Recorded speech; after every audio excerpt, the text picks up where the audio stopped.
Hello, guys. Happy to be back. We're here for the next chapter, which Shannon hasn't even opened the book, so I can't tell you what chapter it is. The Patronus, What's the number? number 12. Nice one. Oh, we got a comment as well. Do you want to read it? Toodleskay? Says, everyone gives Harry so much grief about things like the Hogsmeade trip when he's just 13 years old acting like 13-year-old. Does no one remember being grounded as a kid or how their kids react to being grounded? Harry's basically being grounded without having done anything wrong. Of course, he's acting like it. It's the end of the world. Because we made fun of Harry in the last chapter. Hmm? We made fun of Harry. We were going, oh, he's so dramatic. No. There's a bit of a meme. Toodleskay sticking up for Harry. I agree. Yeah, you agree?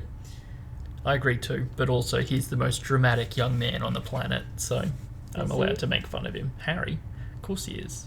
Okay. Okay, but I'll give that a heart. Thank you, Toodleskay. We love comments. Anyway, chapter 12, The Patronus. Harry knew that Hermione had meant well, but that didn't stop him being angry with her. He had been the owner of the best broom in the world for a few short hours, and now, because of her interference, he didn't know whether he would ever see it again. He was positive that there was nothing wrong with the Firebolt now, but what sort of state would it be in once it had been subjected to all sorts of anti-jinx tests? Ron was furious with Hermione too. As far as he was concerned, the stripping down of a brand new Firebolt was nothing less than criminal damage. Hermione, who remained convinced that she had acted for the best, started avoiding the common room. Harry and Ron supposed she had taken refuge in the library, and didn't try and persuade her to come back. All in all, they were glad when the rest of the school returned shortly after New Year, and Gryffindor Tower became crowded and noisy again. So they just, because it was early on in the holidays, Christmas, so they just didn't talk to each other, even though there was only 5 people in the school. I get that. How Also, a long time. Bruh, just Hermione, why did you do that, you snitch? Also, strip down the broom. I don't want to get mad about the broomstick again, but bruh, what's there to strip down? It's a plank of wood. Maybe it's got little footrest things drilled to it, and it's obviously got the bristles. So your first question was why are they not talking to each other? What were you saying with the first question? I was just commenting on the fact that they're avoiding each other, and there's only 5 people. Yeah. Look at the whole school. Yeah. Bruh, just hang out. And then Fuck. brooms. And then the broomstick, just because. Seriously, why is it taking so long? It's just stupid. Wood sought Harry out on the night before term started. Had a good Christmas, he said, and then without waiting for an answer, he sat down, lowered his voice, and said, I've been doing some thinking over Christmas, Harry. After the last match, you know. If the Dementors come to the next one, we can't afford you to, Wood broke off, looking awkward. I'm working on it, said Harry quickly. Professor Lupin said he'd train me to ward the Dementors off. We should be starting this week. He said he'd have time after Christmas. Ah, said Wood, his expression clearing. Well, in that case, I really didn't want to lose you as a Sikh, Harry. And, have you ordered a new broom yet? No, said Harry. What? You'd better get a move on, you know. You can't ride that shooting star against Ravenclaw. He got a Firebolt for Christmas, said Ron. A Firebolt? No, seriously, a real Firebolt. Don't get too excited, Oliver, said Harry gloomily. I haven't got it anymore. It was confiscated. And he explained all about how the Firebolt was now being checked for jinxes. Jinxed? How can it be jinxed? Sirius Black, Harry said wearily. He's supposed to be after me, so McGonagall reckons he might have sent it. Waving aside the information that a famous murderer was after his seeker, Wood said, But Black Cat couldn't have brought a Firebolt. He's on the run. The whole country's on the lookout for him. How could he just walk into Quality Quidditch Supplies and buy a broomstick? I know, said Harry, but McGonagall still wants to strip it down. Wood went pale. I'll go and talk to her, Harry, he promised. I'll make her see reason. A Firebolt. A real Firebolt on our team. She wants Gryffindor to win as much as we do. I'll make her see sense. A Firebolt. He just keeps saying a Firebolt. Yeah. Lessons started again next day. The last thing anyone felt like doing was spending 2 hours in the grounds on a raw January morning, but Hagrid had provided a bonfire full of salamanders for their enjoyment, and they spent an unusually good lesson collecting dry wood and leaves to keep the fire blazing, while the flame-loving lizards scampered up and down the crumbling white-hot logs. The first divination lesson of the new term was much less fun. Professor Trelawney was now teaching them palmistry, and she lost no time in informing Harry that he had the shortest lifelines she had ever seen. It was Defence Against the Dark Arts that Harry was keen to get to. After his conversation with Wood, he wanted to get started on his anti-Dementor lessons as soon as possible. "Ah, yes," said Lupin, when Harry reminded him of his promise at the end of class. "Let me see. How about 8 o'clock on Thursday evening? The History of Magic classroom should be large enough. I'll have to think carefully about how we're going to do this. We can't bring a real Dementor into the castle to practice on." "Still looks ill, doesn't he?" said Ron, as they walked down the corridor, heading to dinner. "What do you reckon's the matter with him?" There was a loud and impatient "ta" from behind them. It was Hermione, who had been sitting at the feet of a suit of armour, repacking her bag, which was so full of books it wouldn't close. "What are you tutting at us for?" said Ron irritably. "Nothing," said Hermione in a lofty voice, heaving her bag back over her shoulder. "Yes, you were," said Ron. "I said I wonder what's wrong with Lupin, and you—" "Well, isn't it obvious?" said Hermione, with a look of maddening superiority. "If you don't want to tell us, don't," snapped Ron. "Fine," said Hermione haughtily, and she marched off. "She doesn't know," said Ron, staring resentfully after Hermione. "She's just trying to get us to talk to her again." At 8 o'clock on Thursday evening, Harry left Gryffindor Tower for the Ministry of Magic classroom. It was dark and empty when he arrived, but he lit the lamps with his wand and had waited only 5 minutes when Professor Lupin turned up, carrying a large packing case, which he heaved onto Professor Binns' desk. "What's that?" said Harry. "Another Boggart," said Lupin, stripping off his cloak. "I've been combing the castle ever since Tuesday, and very luckily I found this one lurking inside Mr. Filch's filing cabinet. It's the nearest we'll get to a real Dementor. The Boggart will turn into a Dementor when he sees you, so we'll be able to practice on him. I can store him in my office when we're not using him. There's a cupboard under my desk he'll like." "Okay," said Harry, trying to sound as though he wasn't apprehensive at all, and merely glad that Lupin had found such a good substitute for a real Dementor. So, Professor Lupin had taken out his own wand and indicated that Harry should do the same. "The spell I'm going to try and teach you is highly advanced magic, Harry, well beyond ordinary wizarding level. It is called the Patronus charm." "How does it work?" said Harry nervously. "Well, when it works correctly, it conjures up a Patronus," said Lupin, "which is a kind of anti-Dementor, a guardian which acts as a shield between you and the Dementor." Harry had a sudden vision of himself crouching behind a Hagrid-sized figure holding a large club.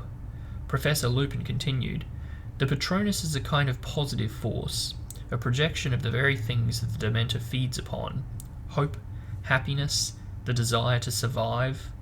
But it cannot feel despair as real humans can, so the Dementors can't hurt it. But I must warn you, Harry, that the charm might be too advanced for you. Many qualified wizards have difficulty with it."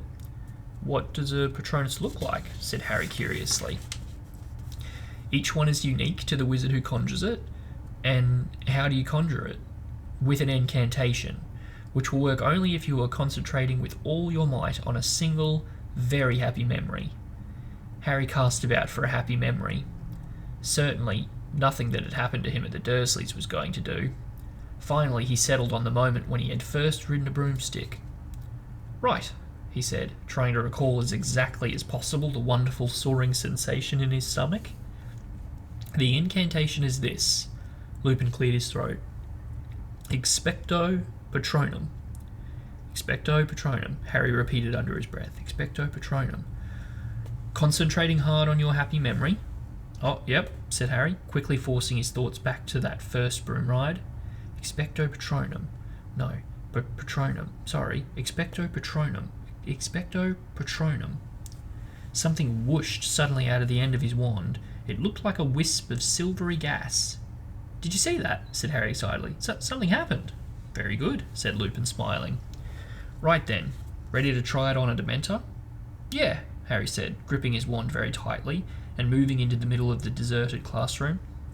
He tried to keep his mind on flying, but something else kept intruding. Any second now he might hear his mother again. But he shouldn't think that. Or he would hear her again, and he didn't want to. Or did he? Lupin grasped the lid of the packing case and pulled. A Dementor rose slowly from the box, its hooded face turned towards Harry, one glistening, scabbed hand gripping its cloak. The lamps around the classroom flickered and went out. The Dementor stepped from the box and started to sweep silently towards Harry, drawing a deep, rattling breath. A wave of piercing cold broke over him. "Expecto Patronum," Harry yelled. "Expecto Patronum, expecto..." But the classroom and the Dementor were dissolving. Harry was falling again through the thick white fog, and his mother's voice was louder than ever, echoing inside his head. Not Harry, please, I'll do anything. Stand aside, girl, stand aside." "Harry!" Harry jerked back to life. He was lying flat on his back on the floor. The classroom lamps were alight again. He didn't have to ask what had happened. "Sorry," he muttered, sitting up and feeling cold sweat trickle down behind his glasses. "Are you all right?" said Lupin. "Yes." Harry pulled himself up on one of the desks and leant against it. "Here." Lupin handed him a chocolate frog. "Eat this before we try again. I didn't expect you to do it on your first time. In fact, I would have been astounded if you had." "It's getting worse," Harry muttered, biting the frog's head off. "I could hear her louder that time, and him, Voldemort." Lupin looked paler than usual. "Harry, if you don't want to continue, I'll be more than happy to understand." I do," said Harry fiercely, stuffing the rest of the chocolate frog into his mouth. "I've got to. What if the Dementors turn up at our match against Ravenclaw? I can't afford to fall off again. If we lose this game, we've lost the Quidditch Cup." "All right then," said Lupin. "You might want to select another memory. A happy memory, to concentrate on. That one doesn't seem to have been strong enough." Harry thought hard and decided his feelings when Gryffindor had won the House Championship last year had definitely qualified as very happy. He gripped his wand tightly again and took up his position in the middle of the classroom. "Ready?" said Lupin, gripping the box lid. "Ready," said Harry, trying hard to fill his head with happy thoughts about Gryffindor winning, and not dark thoughts about what was going to happen when the box opened. "Go," said Lupin, pulling off the lid. The room went icily cold and dark once more. The Dementor glided forwards, drawing its rattly breath. One rotting hand was extending towards Harry. "Expecto Patronum," Harry yelled. "Expecto Patronum! Expecto..." White fog obscured his senses.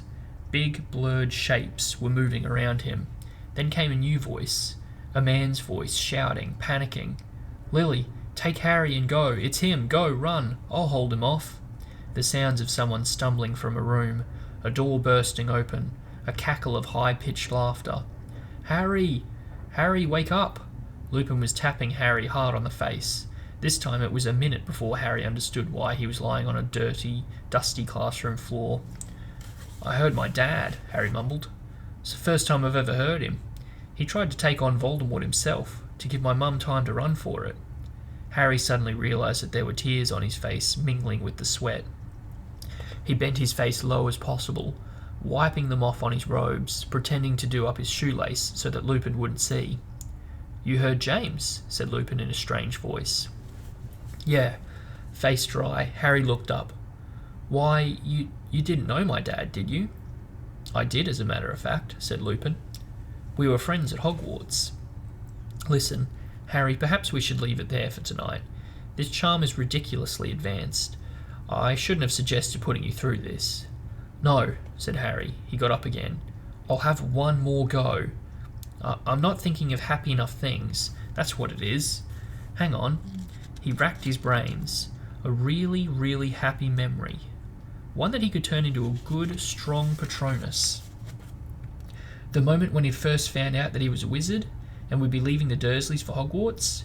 If that wasn't a happy memory, he didn't know what was. Concentrating very hard on how he had felt when he'd realised he'd be leaving Privet Drive, Harry got to his feet and faced the packing case once more. "Ready," said Lupin, who looked as though he was doing this against his better judgment. Concentrating hard. "All right, go." He pulled off the lid of the case for the third time, and the Dementor rose out of it. The room fell cold and dark. "Expecto Patronum," Harry bellowed. "Expecto Patronum. Expecto Patronum." The screaming inside Harry's head had started again, except this time it sounded as though it was coming from a badly tuned radio, softer and softer again, and he could still see the Dementor. It had halted, and then a huge silver shadow came bursting out of the end of Harry's wand to hover between him and the Dementor, and though Harry's legs felt like water, he was still on his feet, though for how much longer, he wasn't sure. "Ridiculous!" roared Lupin, springing forwards. There was a loud crack, and Harry's cloudy Patronus vanished along with the Dementor. He sank into a chair, feeling as exhausted as if he'd just run a mile, his legs shaking. Out of the corner of his eye, he saw Professor Lupin forcing the boggart back into the packing case with his wand. It had turned into a silvery orb again. "Excellent," said Lupin, striding over to where Harry sat. "Excellent, Harry. That was definitely a start. Can we have another go? Just one more go?" "Not now," said Lupin firmly. "You've had enough for one night. Here."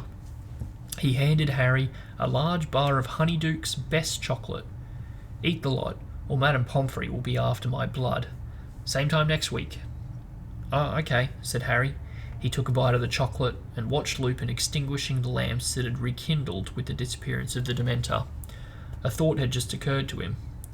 "Professor Lupin," he said, "if you knew my dad, you must have known Sirius Black as well." Lupin turned very quickly. "What gives you that idea?" he said sharply. "Nothing, I mean, I just knew they were friends at Hogwarts, too."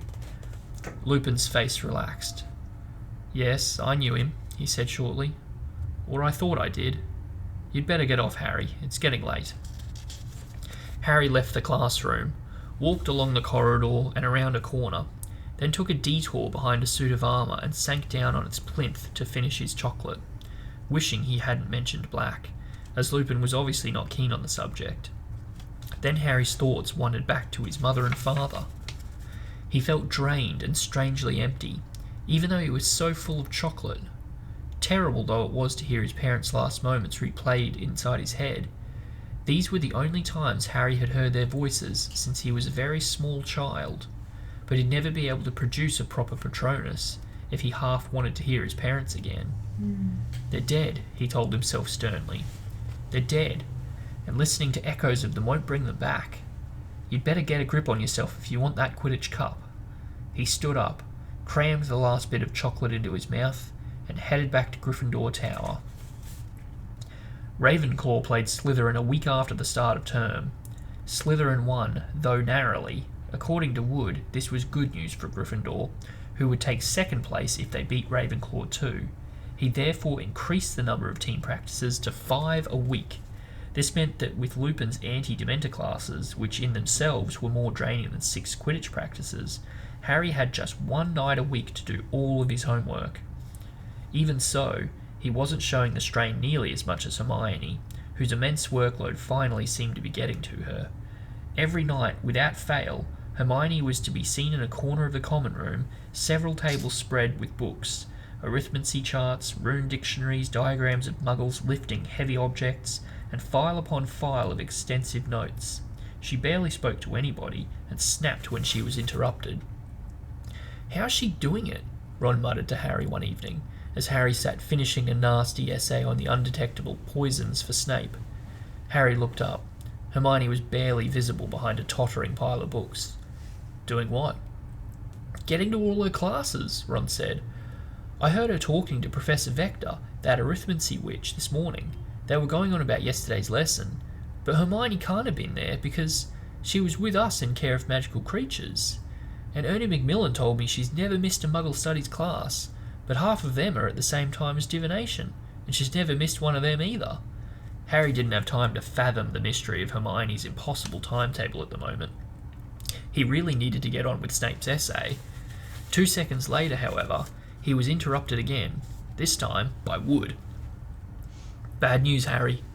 I've just been to see Professor McGonagall about the Firebolt. She got a bit shirty with me. Told me I'd got my priorities wrong. Seemed to think I cared more about winning the cup than I do about you staying alive. Just because I told her I didn't care if it threw you off, as long as you caught the snitch on it first. Wood shook his head in disbelief. Honestly, the way she was yelling at me, you'd think I'd said something terrible. Then I asked her how much longer she was going to keep it. He screwed up his face and imitated Professor McGonagall's severe voice. As long as necessary, Wood. I reckon it's time you ordered a new broom, Harry. There's an order form at the back of the witch broomstick. You could get a Nimbus 2001 like Malfoy's got. I'm not buying anything Malfoy thinks is good, said Harry flatly.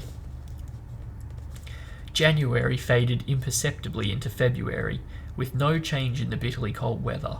The match against Ravenclaw was drawing nearer and nearer, but Harry still hadn't ordered a new broom. He was now asking Professor McGonagall for news of the Firebolt after every Transfiguration lesson, Ron standing hopefully at his shoulder, Hermione rushing past with her face averted. No, Potter, you can't have it back, Professor McGonagall told him the 12th time this happened, before he'd even opened his mouth. We've checked for most of the usual curses, but Professor Flitwick believes the broom might be carrying a hurling hex. I shall tell you once we've finished. Now please stop badgering me. To make matters worse, Harry's anti-Dementor lessons were not going nearly as well as he had hoped.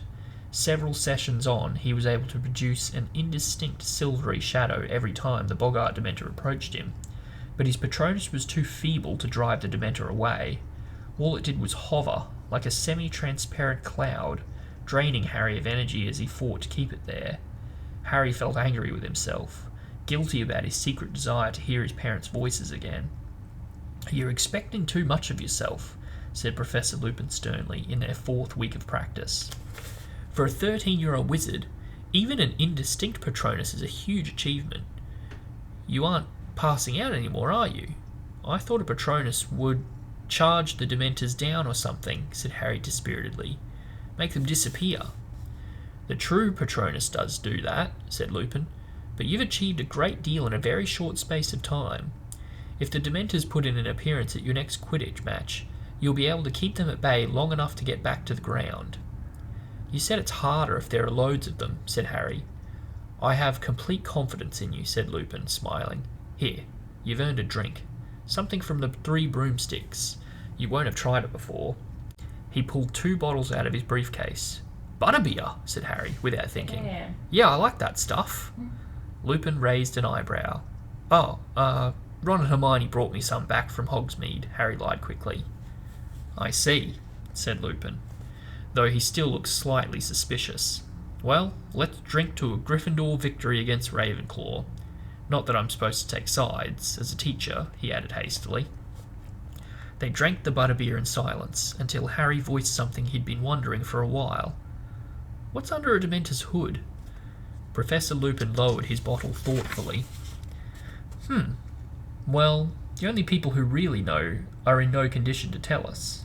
You see, the Dementor only lowers its hood to use its last and worst weapon. What's that?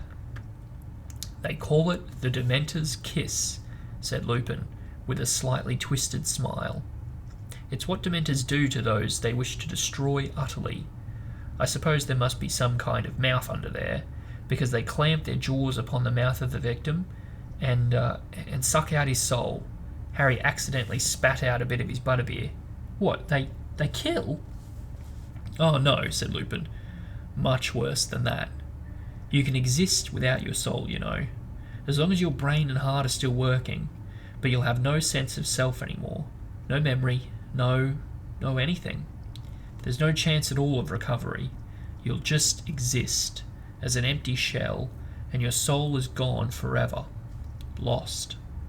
Lupin drank a little more butterbeer, then said, It's the fate that awaits Sirius Black. It was in the Daily Prophet this morning. The Ministry have given the Dementors permission to perform it if they find him. Harry sat stunned for a moment at the idea of someone having their soul sucked out through their mouth, but then he thought of Black. He deserves it, he said suddenly. You think so? Said Lupin lightly. Do you really think anyone deserves that? Yes, said Harry defiantly. For some things. He would have liked to have told Lupin about the conversation he'd overheard about Black and the Three Broomsticks, about Black betraying his mother and father, but it would have involved revealing that he'd gone to Honeydukes. Would have revealed he'd gone to Hogsmeade without permission, and he knew Lupin wouldn't be very impressed by that, so he finished his butterbeer, thanked Lupin, and left the History of Magic classroom. Harry wished that he hadn't asked what was under a Dementor's hood. The answer had been so horrible, and he was so lost in unpleasant thoughts of what it would feel like to have your soul sucked out, that he walked headlong into Professor McGonagall halfway up the stairs. "Do watch where you're going, Potter." "Sorry, Professor. I've just been looking for you in the Gryffindor common room." "Well, here it is. We've done everything we could think of, and there doesn't seem to be anything wrong with it at all. You've got a very good friend somewhere, Potter." Harry's jaw dropped. She was holding out his firebolt, and it looked as magnificent as ever. I can have it back," Harry said weakly. "Seriously." "Seriously," said Professor McGonagall, and she was actually smiling. "I dare say you'll need to get the feel of it before Saturday's match, won't you, Potter? And Potter, do try and win, won't you? Or we'll be out of the running for the 8th year in a row, as Professor Snape was kind enough to remind me, only last night." Speechless, Harry carried the firebolt back upstairs towards Gryffindor Tower. As he turned a corner, he saw Ron dashing towards him, grinning from ear to ear. "She gave it to you! Excellent! Listen, can I still have a go on it tomorrow?" "Yeah, anything," said Harry, his heart lighter than it had been in a month. "You know what? We should make it up with Hermione. She was only trying to help." "Yeah, all right," said Ron. "She's in the common room now, working for a change." They turned into the corridor to Gryffindor Tower and saw Neville Longbottom pleading with Sir Cadogan, who seemed to be refusing him entrance. I wrote them down," Neville was saying tearfully, "but I must have dropped them somewhere." "A likely tale," roared Sir Cadogan, then spotting Harry and Ron. "Good evening, my fine young yeoman. Come clap this loon in irons. He is trying to force entry to the chambers within." "Oh, shut up," said Ron, as he and Harry drew level with Neville. "I've lost the passwords," Neville told him miserably. "I made him tell me what the passwords he was going to use this week because he keeps changing them, and now I don't know what I've done with them." "Odds bodikins," said Harry to Sir Cadogan, who looked extremely disappointed and reluctantly swung forwards to let them into the common room. There was a sudden excited murmur as every head turned, and the next moment Harry was surrounded by people exclaiming over his firebolt. "Where'd you get it, Harry? Will you let me have a go? Have you ridden it yet, Harry? Ravenclaw will have no chance. They're all on clean sweep 7s. Can I just hold it, Harry?" After 10 minutes or so, during which the firebolt was passed around and admired from every angle, the crowd dispersed, and Harry and Ron had a clear view of Hermione, the only person who hadn't rushed over to them. Bent over her work, and carefully avoiding their eyes, Harry and Ron approached her table, and at last she looked up. "I got it back," said Harry, grinning at her and holding up the firebolt. "See, Hermione? There wasn't anything wrong with it," said Ron. "Well, there might have been," said Hermione. "I mean, at least you know now that it's safe." "Yeah, I suppose so," said Harry. "I'd better put it upstairs." "I'll take it," said Ron eagerly. "I've got to give Scabbers his rat tonic." He took the firebolt and, holding it as if it were made of glass, carried it away up the boys' staircase. "Can I sit down then?" Harry asked Hermione. "I suppose so," said Hermione, moving a great stack of parchment off a chair. Harry looked around at the cluttered table, at the long arithmancy essay on which the ink was still glistening, at the even longer Muggle Studies essay, Explain Why Muggles Need Electricity, and at the rune translation Hermione was now poring over. How are you getting through all this stuff?" Harry asked her. "Oh, well, you know, working hard," said Hermione. Close to, Harry saw that she looked almost as tired as Lupin. "Why don't you just drop a couple of subjects?" Harry asked, watching her lifting books as she searched for her rune dictionary. I couldn't do that," said Hermione, looking scandalised. "Arithmancy looks terrible," said Harry, picking up a very complicated-looking number chart. "Oh no, it's wonderful," said Hermione earnestly. It's my favourite subject. But exactly what was wonderful about arithmancy, Harry never found out. At that precise moment, a strangled yell echoed down the boys' staircase. The whole common room fell silent, staring petrified at the entrance. There came hurried footsteps, growing louder and louder, and then Ron came leaping into view, dragging with him a bedsheet. "Look!" he bellowed, striding over to Hermione's table. "Look!" he yelled, shaking the sheets in her face. "Ron, what?" "Scabbers, look! Scabbers!" Hermione was leaning away from Ron, looking utterly bewildered. Harry looked down at the sheet Ron was holding. There was something red on it, something that looked horribly like blood. Ron yelled into the stunned silence. "He's gone! And you know what was on the floor?" No, said Hermione in a trembling voice. Ron threw something down onto Hermione's rune translation. Hermione and Harry leant forward. Lying on top of the weird, spiky shapes were several long ginger cat hairs. No! That's chapter. Kitty. The cat ate Scabbers. Good kitty. Bad cat. Good kitty. Bad cat. We don't know Cat yet. gonna get a disease now if they Yeah. actually ate that yucky man. I Rat. probably shouldn't have put the book down. I put it down because I was like, we're done. No, what'd you think? Cute. Cute? Yeah. Yes. What else? I always think what my thing would be. Your Patronus? Yes. What would it be? Gigi? Gigi, I was gonna say. Uh, Or just a short hair cat. because it can change, like your Patronus. So like, if like mine, like when I was a kid, mine might have been my first dog, but you know, then it might have changed to Hattie, my parents' dog now. But then when we got Gigi, it might change to Gigi. You know what I mean? So like, it might change. So it's just like it's an embodiment of what Energy. makes you happy, right? Oh, So that's beautiful. yeah, I don't know if it can be Human?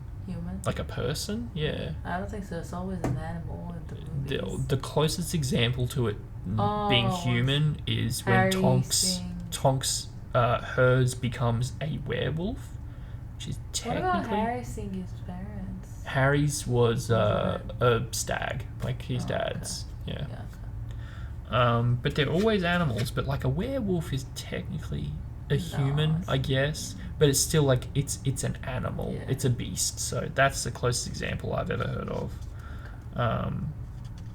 But yeah, otherwise, you know, mine could be you, for example. If not you, then Gigi, or Might be cute. like a large TV set with like Harry Potter or Star Wars on or something. Lord of the Rings. Oh, Lord of the Rings on the TV. No, yuck. Hate that game. Oh, okay. I play it and I hate it. Huh? I never win. What else? As I'm kind of skimming the chapter again. You didn't know anything else? Professor being very nice. Lupin. How so? I don't know. I feel like he's such a good person. with He's Harry. kind of taken Harry in, hasn't he? Yes, And and, he's, like teaching him and trying for him to not be so stressed with the Mhm. Dementors. You know, like you need to actually care about someone. I to think do these stuff. he's being a little bit more personal than Yeah. he would be if he was a teacher. Yeah. Like that bit where you know, I can't find it again, but he's like, "Oh, maybe we shouldn't." We like, should, yeah. if it was a exactly. teacher, if he was being like a normal teacher, he'd be like, Yeah. "No, like Do that's it. enough. You're not ready." Because he's like, "Oh, Do like it, this do it." is my friend's kid. You know, Yeah. I'll really give him a chance." And I think Harry kind of realizes it too. I like Lupin. Got a lot of time for Lupin. I do One like- of our followers said Lupin was their favourite character. Captain enough. Subtle, maybe. Not sure. I only got to remember 3 names. It's one of them. I like Lupin too, though. Still skimming. Oh yeah, when he was picturing like what the Patronus might be for him, he pictured Hagrid with a pink umbrella, like running at him. Yeah. I thought that was cute. I was like, if it would be a person, kind of as I was reading, I was like, I'll come back to that because that's kind of funny.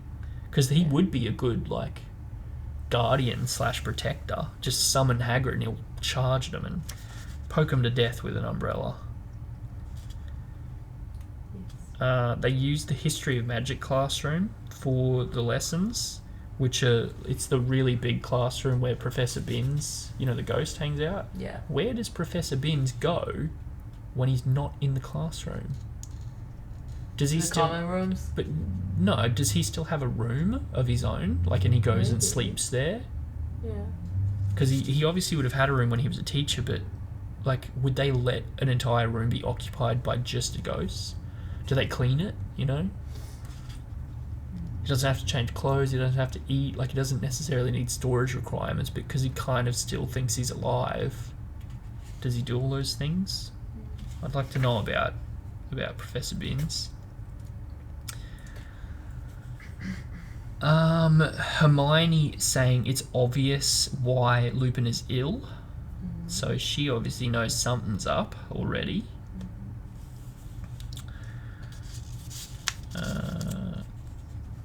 A lot of other things. As I was reading, I wish I had a little post-it note. There's a little clip post-it notes.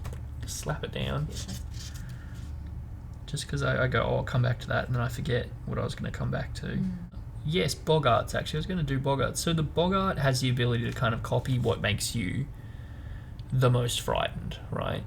Yeah. And for Harry, it's a Dementor.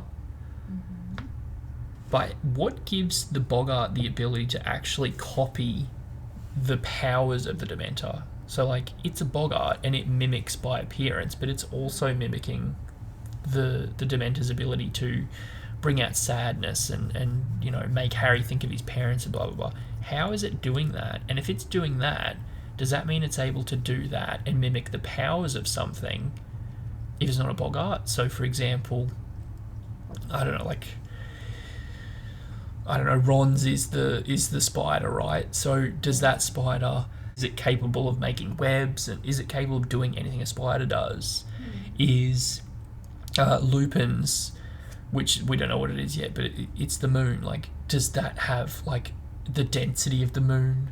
Does it have gravitational pull? No, What limits the Boggart's powers, and how is it able to mimic what the Dementor does? I would also like to know. And nobody knows what a Boggart looks like as well. They seem to be this really super powerful thing that just dedicates its entire life to just sit in a cupboard, and when anyone comes near it just goes, get away. I feel like, in my opinion, what I got from the movies as well, the way they portrayed it, it's just your fears being very powerful. That's how I see it. When your dreams are too real and they're scary, and you think about it and you're like, oh, that's my thoughts deep in me that I don't like.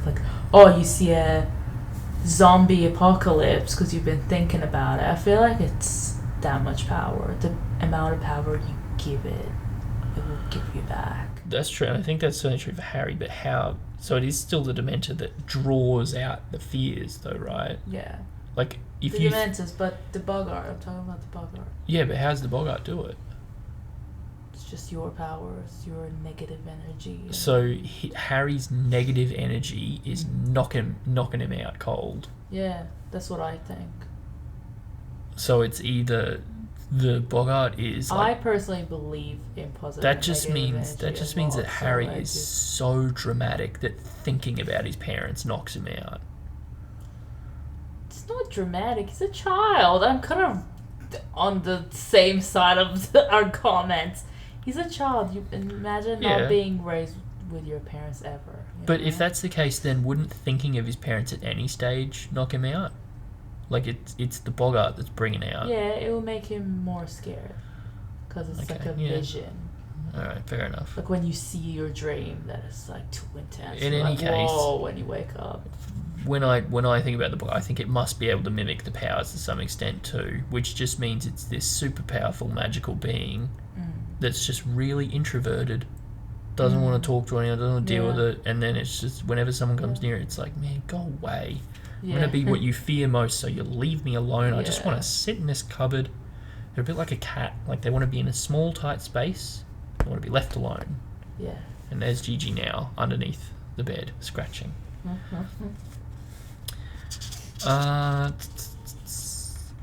Yep, Harry having 3 attempts, several weeks. Wood, like, thinking he can go convince McGonagall to give the broom back. Like, doesn't she know? And then he's like, you'd think I'm a horrible person when he says, you know, I want you to catch it if you're going to fall off. He's nuts. There was definitely one more thing. Gigi, stop it. Oh, yeah, the fact that Ron's starting to catch on to the fact that Hermione's got, like, all the classes, and he's like, how is she doing it? She's stressed. One thing that did occur to me during the chapter as well was, so that they're testing the brooms, right? I've complained a lot about how long it took to test the brooms. Yes. But it was McGonagall and Flitwick testing on the broom. Flitwick is the head of Ravenclaw House. Yeah. So he might have been taking long on purpose so that Harry couldn't use the Firebolt. Even though they're supposed to be unbiased, right? There's even a little bit about about Lupin saying, like, oh, I'm not allowed to be biased, but, like, go Gryffindor, you know? I don't think it's bad for a teacher to kind of have a little bit of biasness towards their own house. Like, that's understandable. And so maybe he was like, look, I'll do the test, I'll give back the broom in time for the match. Like, I'm not going to be really bad, but I'll give it back pretty late so he doesn't get a lot of time to practice. And obviously McGonagall's also doing the test, and she's kind of pushing, and that's kind of what I've got in my head. That would possibly explain why it took so long. Is Flitwick kind of meddling a bit? Yeah. Because I just don't understand how it would take long otherwise. Oh yeah, okay. Explain why Muggles need electricity. The sort of essays that Hermione has to do, and there was another one where I obviously, while I was skimming it, didn't see it, but it was an assignment to do with how Muggles lift heavy things.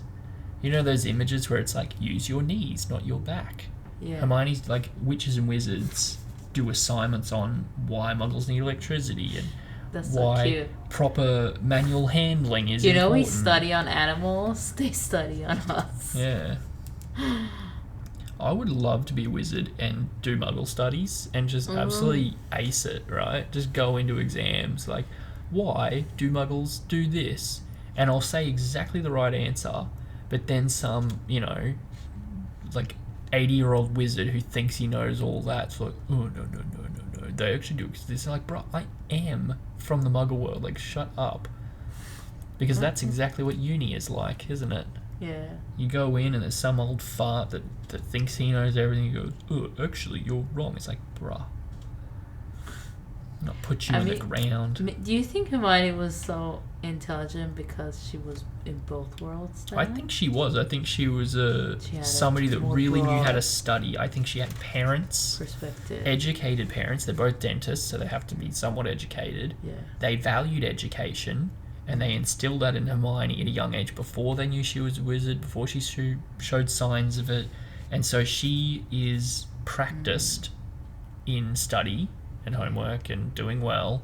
And so when she got to the Muggle world, the Wizarding world, all that was natural to her, that whole process. And obviously they don't do that much study.